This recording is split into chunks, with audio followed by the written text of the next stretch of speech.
Still unable to find the right words, I gently embraced my granddaughter, Wendy. "I'm sorry, your mom is." I told her in a trembling voice that your mom had gone a long way. It was a reality too harsh for a 10-year-old girl. No matter her reaction, I was prepared to support her.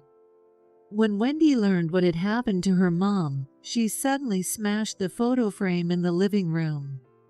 The acrylic frame contained a family picture of Wendy, my daughter, her husband, and me. There are 4 of us. It was only secured at the corners, so even a small effort from her was enough to shatter it. Silently, the photo alone fell to the floor. I couldn't understand her actions and raised my voice without thinking. "Stop it. That's a precious memory from our family trip, isn't it?" But, Grandma, Mom told me to look at the back of this. Unperturbed, Wendy picked up the fallen photo. She was an innocent, smiling girl, but sometimes her words seemed surprisingly mature. Perhaps my daughter Emily's spirit appeared here and told Wendy to do this. No, she said if something happened to her, to look at the back of this photo. Wendy handed me the photo with a bright smile.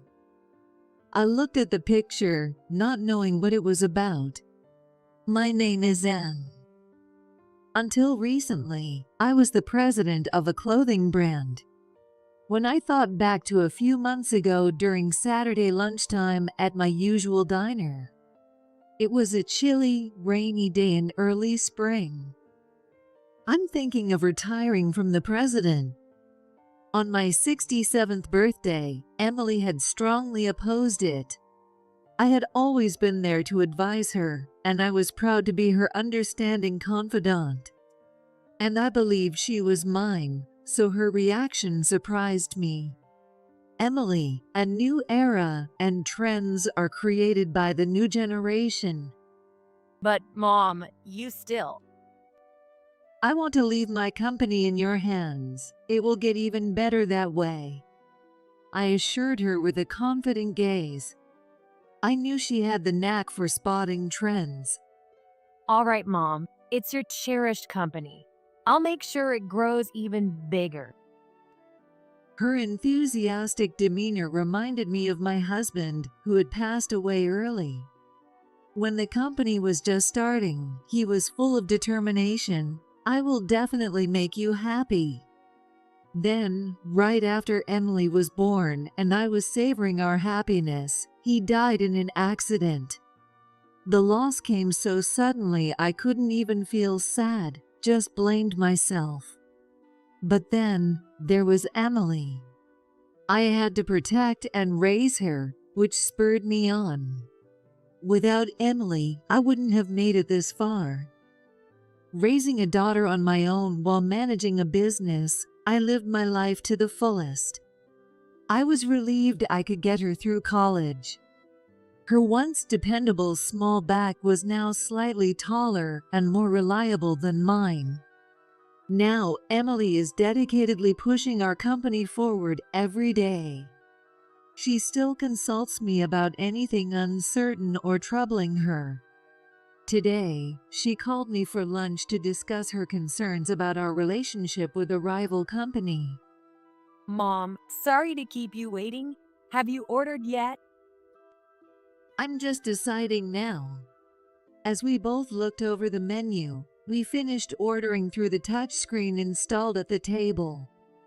Then, Emily's expression sharpened as she switched to her business demeanor. So, you see, Nancy is. Nancy was Emily's classmate and the president of a rival company. They met in college and remained in touch even after graduating and getting married. I had met her several times, a person who appeared serene yet possessed a remarkable sense of creativity. Nancy has also started her own company, and she's a good rival, competing in performance with Emily. Lately, though, there's something off about Nancy. She's suddenly become distant. Don't you know why? Not really. I've even been blocked on social media, wondering what to do. While munching on her specialty fried chicken with plenty of tartar sauce. What do you think? She stuffed her mouth full as she spoke. We've had these kinds of conversations before. But neither Emily nor I expected that she would become bitter enemies with her childhood friend. It would be best if they could meet and talk, but that seems difficult. And there's a bit about David too. Emily added with a troubled look. David is her husband and also the vice president. Lately, he's been making a lot of mistakes at work, and I have to cover for him. Really? Totally. He forgets his documents at meetings with clients, shows up late to meetings with bed hair. The stories of David's blunders continued, and it was stressful for Emily. I'm grateful to you, Mom. You raised me while running the company, and I really respect that. But Emily continued, looking down. That's why I want to run your company properly, but I hate that he's messing it up. After finishing our meal, we stepped outside. Basking in the early summer sun, I smiled and said, "He's trying his best. Remember, failure is the stepping stone to success. It'll get better." Emily puffed her cheeks, seemingly unconvinced. About 2 weeks after our lunch, we had a family dinner. Our family has a tradition of dining together once a month on the third Saturday. I always looked forward to these dinners more than anything. Since my husband passed away, I had become distant from my relatives, and I didn't have many friends nearby. Having retired from the presidency, I hardly talked to people anymore, so these occasions were especially important. I left home eagerly, arriving at the venue 30 minutes early. The place was a slightly upscale Taiwanese restaurant, renowned as a hidden gem in reviews. Seeing my overly excited self, the staff couldn't help but chuckle. "Oh my God." I was guided to a table marked reserved, where I waited for Emily and her family. Glancing outside the window, I noticed someone briskly walking under the street trees. It was Nancy. I leaned forward impulsively, but could only follow Nancy with my eyes through the glass. Since hearing from Emily, I had been somewhat worried. Nothing could be inferred from Nancy's brisk walking, but I wondered what she thought about Emily.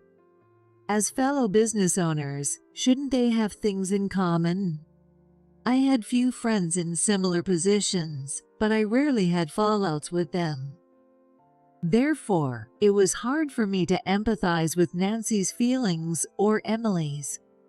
While I was thinking, Emily's family arrived, looking surprised. Mom, you're quite early. I guess I got the time wrong. I laughed awkwardly and urged them to their seats. Emily, her husband David, and their daughter Wendy each took their seats. Wendy is turning 10 this year. Her innocent smile is striking, but sometimes she acts surprisingly mature. We opened the menu and each picked our favorite dishes and sides to order. Grandma, I don't have a single cavity. Wendy announced proudly, showing off her neatly aligned teeth with a smile. Really? That's because you've been brushing well, haven't you? Yes. I brush my teeth morning and night. Wendy boasted, puffing out her chest. It was endearing to watch her, and it warmed my heart. Dad has cavities though, 6 of them. She glanced at David and giggled. Hey, don't tease adults too much. David smiled along though.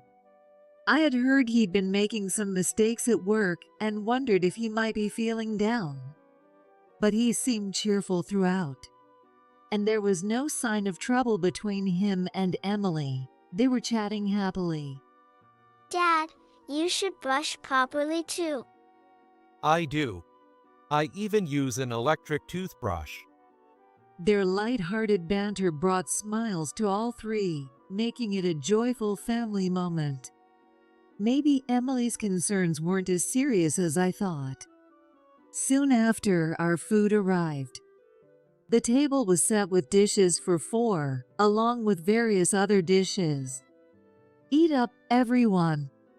Mom, we can't possibly eat all this. It's fine. Right, Wendy, you're not picky. I don't like bell peppers. Does this have bell peppers in it? Wendy peered suspiciously as David laughed. If there are, I'll eat them.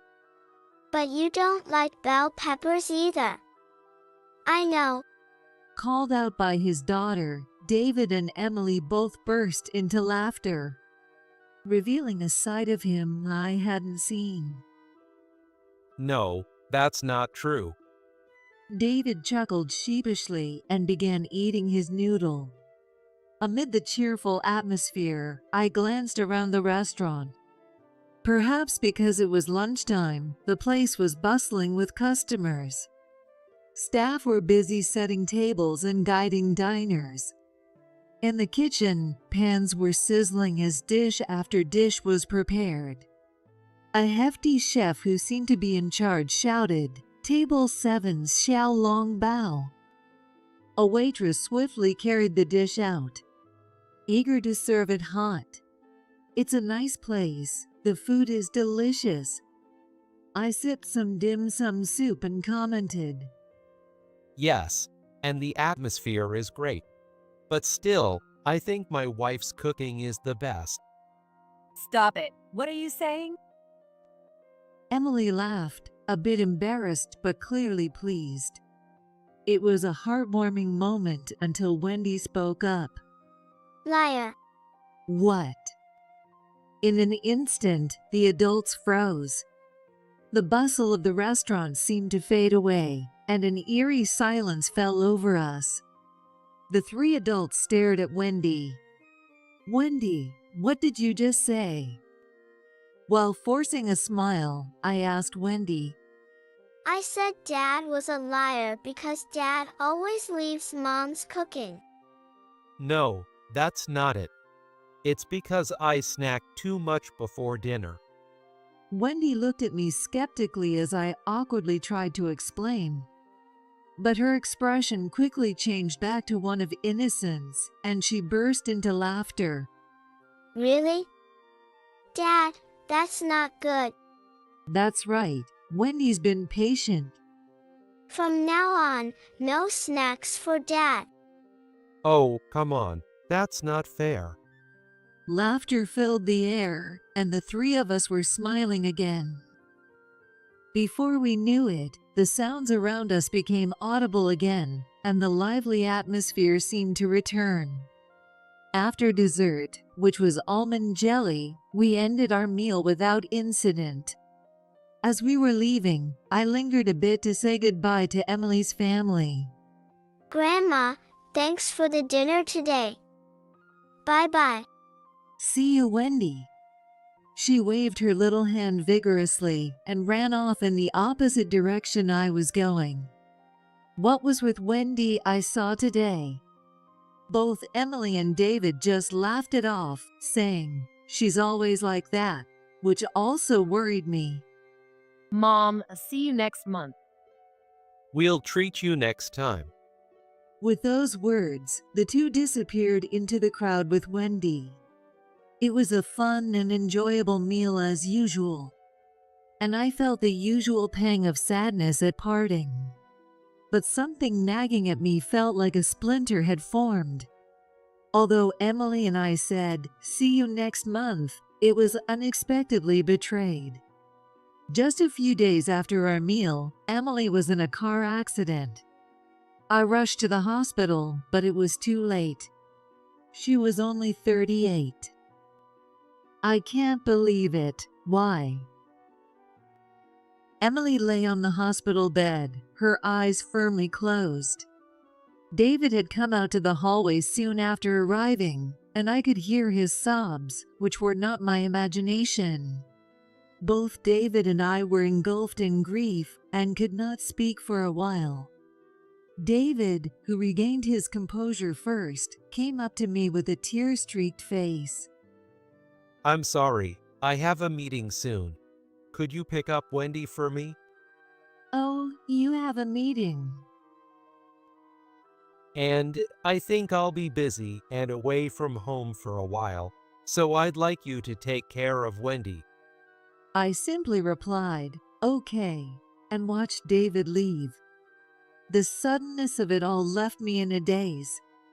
Unlike David, I wasn't strong enough to act immediately after losing a loved one.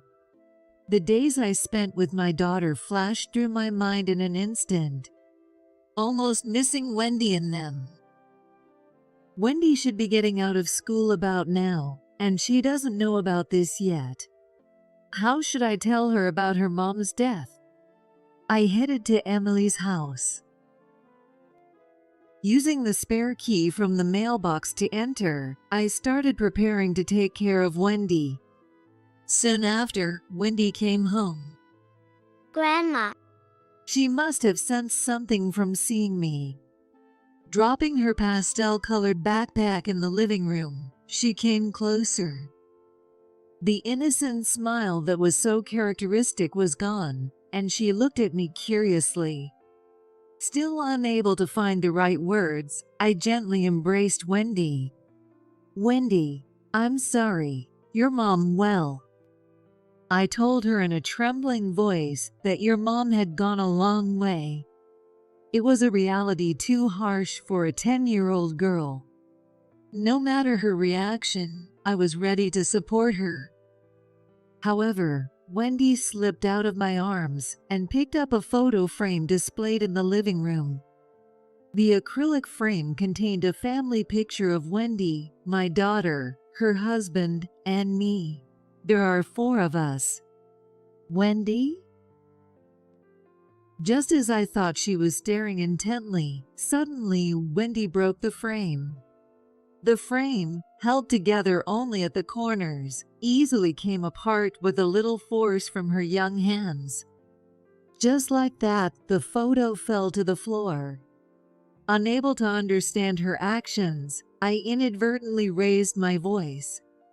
Stop it. That's a precious memory of our family trip, isn't it? But, Grandma, Mom told me to look at the back of this.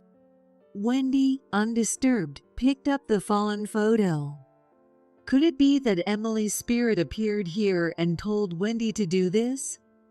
No, she said if something happened to her, to look at the back of this photo. Wendy handed me the photo with a bright smile. I looked at it, puzzled, and turned it over. On the back, in Emily's handwriting, it read, I am being targeted by my husband. The hurried writing seemed to convey an urgent message. Targeted by her husband, David. What did that mean? I had never heard such a thing from Emily. Could it be that only Wendy and Emily knew about this? Could this message be related to Emily's death? Could David have? He hadn't shown any signs, and he had been at the hospital with me, mourning Emily's death. My thoughts were swirling, becoming more confused. Then David returned, muttering to himself. Damn, I forgot my documents here. Seizing the opportunity, I confronted David. David, we need to talk. Come here, please. No, I have a meeting. David seemed to be avoiding the conversation, as if he was hiding something or knew something he didn't want to be known. I quickly blocked his path with a message on the back of the photo. What is this? David glanced at it and muttered, "Damn," under his breath before looking away. I pressed him further. Answer me. This is Emily's handwriting. I don't know anything about it. My wife has just died, and you bring up this distasteful prank? Emily told Wendy to look at this if something happened to her. Why don't you know? Emily? David was clearly agitated, his eyes darting around as he began to sweat. No matter what I asked, David kept denying any knowledge. Then Wendy quietly added, It makes sense that Dad wouldn't know. Mom and Dad never talked about anything at home. Wendy, stop it. Mom said it was pointless to talk to Dad. He never listened to her anyway. But when we met last time, you two seemed to be getting along well. That was just trying not to worry you, Grandma. That's why they pretended to get along. Wendy, stop talking nonsense. It's the truth. Dad's the liar. Who are you calling a liar? David, enraged, raised his fist. I thought he was going to hit Wendy, so I instinctively jumped on him. Stop! Don't you dare touch Wendy! Let go. He swung his raised fist down on my back. Ouch! Grandma, I fell to the floor with a dull thud. Wendy came over and looked into my face, her eyes brimming with tears. If things continued this way, both of us might end up being hit by David. He was mumbling something, his face red and his shoulders shaking. It's all her fault. Everything. I didn't know whom he was blaming. I managed to get up and urged Wendy to go outside. no. I'm not leaving without you, Grandma.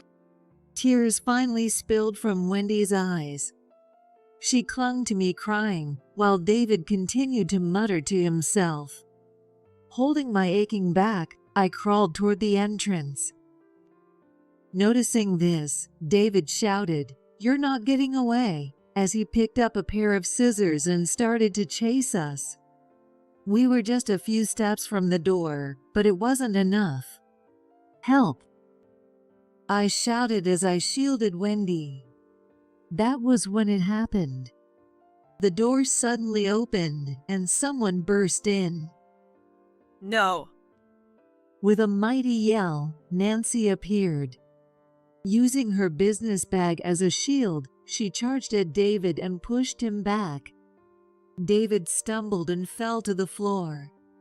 Nancy then pinned his arm behind his back and held him down on the floor.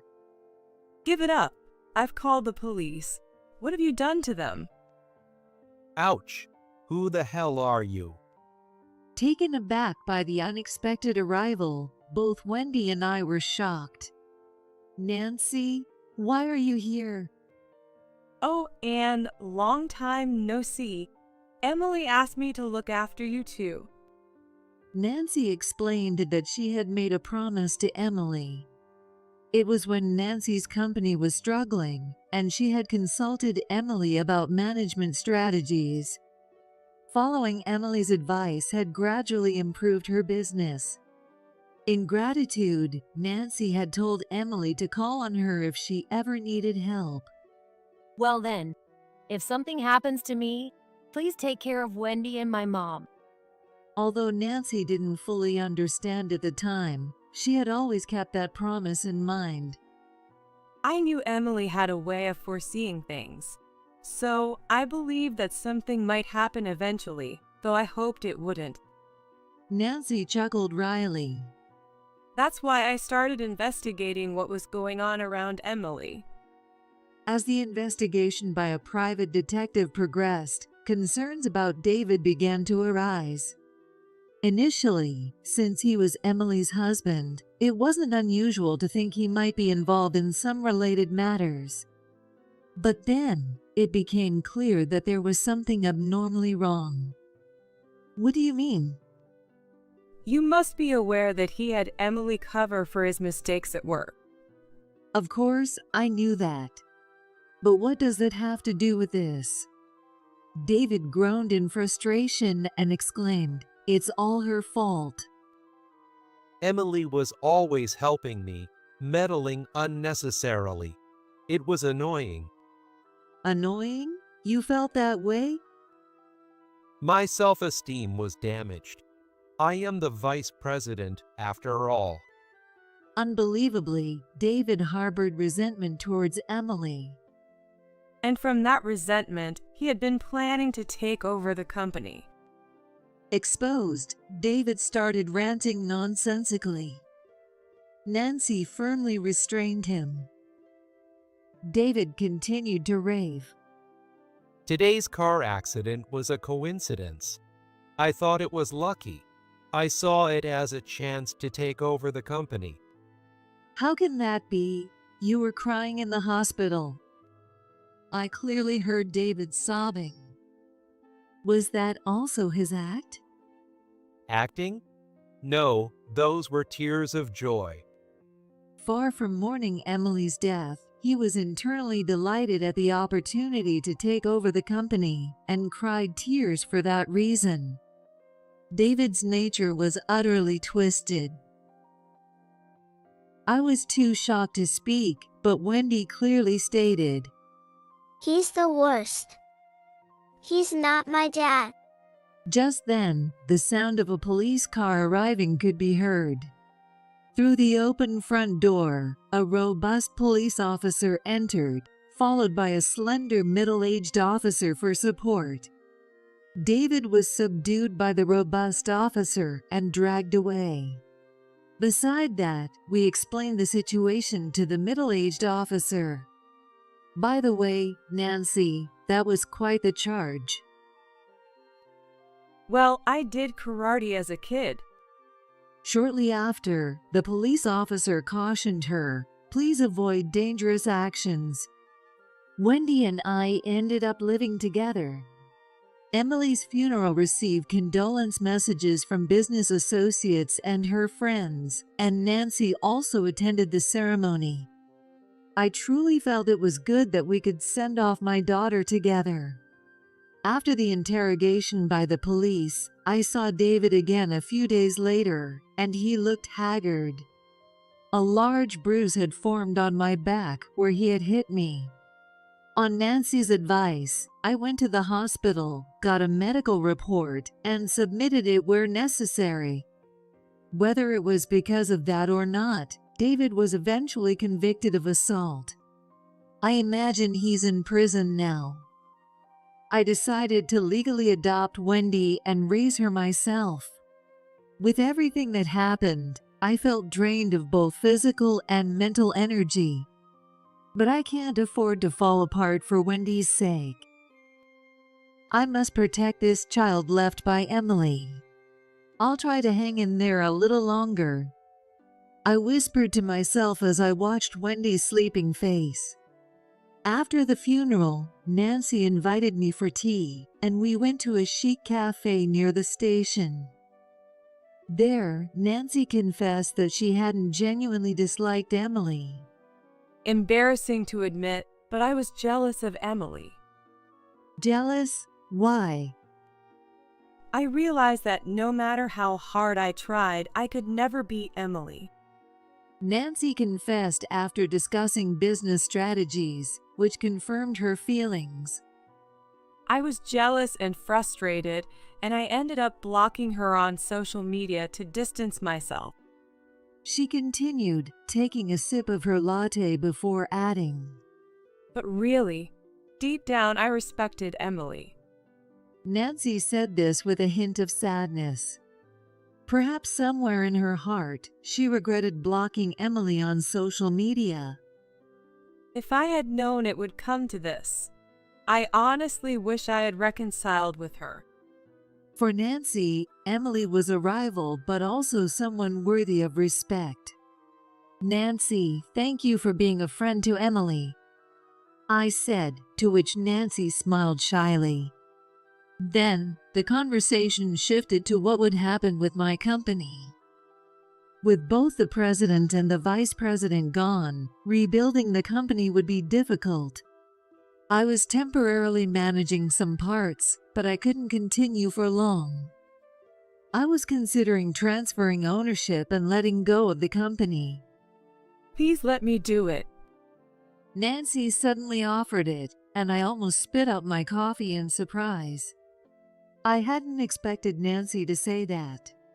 But it's going to be tough. I fully understand the difficulties, but I want to protect the company that Emily and you cherished. Please let me. Nancy earnestly begged for it. I hesitated, but was moved by her enthusiasm and felt that I could entrust her with it. All right, I'll proceed with that in the board meeting. Thank you so much. This marked the beginning of Nancy and I growing closer.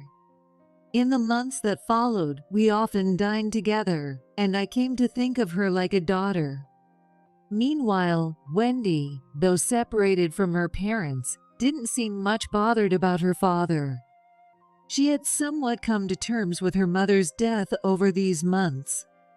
Honestly, I still couldn't believe Emily was gone, but I decided to live looking forward. Lately, Nancy also comes to visit, paying respects to Emily's portrait. Wendy and she have grown closer, and their outings together have increased. Today, we enjoyed a girls' day out at the diner where Emily and I used to have lunch. Nancy, guess what?